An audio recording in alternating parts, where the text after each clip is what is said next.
ఆ రోజు ఆ రాజుకి ఆ ప్రాబ్లమ్ వచ్చింది. వాళ్ళు ఏం ప్రిస్క్రైబ్ చేసి ఒక టెంపుల్ కట్టారు. ఒక హ్మ్. ప్రతిష్టాపన జరిగింది. ఆ ప్రతిష్టాపన కింద దాని ఫార్ములా ఉంది. సూత్రం అంటాం. హ్మ్. ఆ ఫార్ములా ఉంది. సో, ఈ ఫార్ములాతో మీరు రోజు యాక్టివేట్ చేయడం వల్ల, రోజు అక్కడ మంత్ర ఉచ్చారణ జరగడం వల్ల దానికి ఎనర్జీ వచ్చింది. హ్మ్.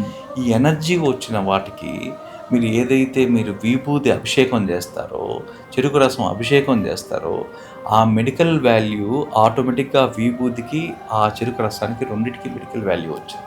సపోజ్ హ్మ్. మీకొక టాబ్లెట్ ఉందండి. హ్మ్. మీకు జలుబు చేసింది. ఈ టాబ్లెట్ వాడితే కరెక్ట్‌గా మీ జలుబు ఎందుకు తగ్గుతుంది? హ్మ్. అది కరెక్ట్ అక్కడే వర్క్ చేస్తది కదా! కంపోజిషన్. ఎగ్జాక్ట్‌లీ.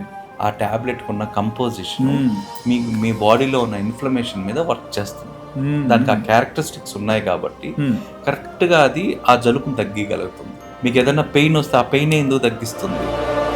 అదే విధంగా ఇక్కడున్న విభూది ఆ శివలింగం పైన అభిషేకించడం వల్ల అక్కడ అది ఆ మంత్రోచ్చారణ వల్ల దానికి మెడికల్ పవర్స్ వచ్చాయి. హ్మ్. కాబట్టి ఎగ్జాక్ట్‌గా ఈ విభూది మీరు ఇంటికి తీసుకెళ్ళి వాడడం వల్ల అది కేవలం ఆ ఎండోక్రైనాలజీ మీదే పనిచేస్తది. ఓకే. ఎందుకంటే దానికి అప్లై చేసిన సూత్రం అలాంటిది. హ్మ్. ఆ శివలింగం మీద అది పడి వస్తుంది కాబట్టి అభిషేకించిన తర్వాతే ఇస్తారండి ప్రసాదం అక్కడ. అవును.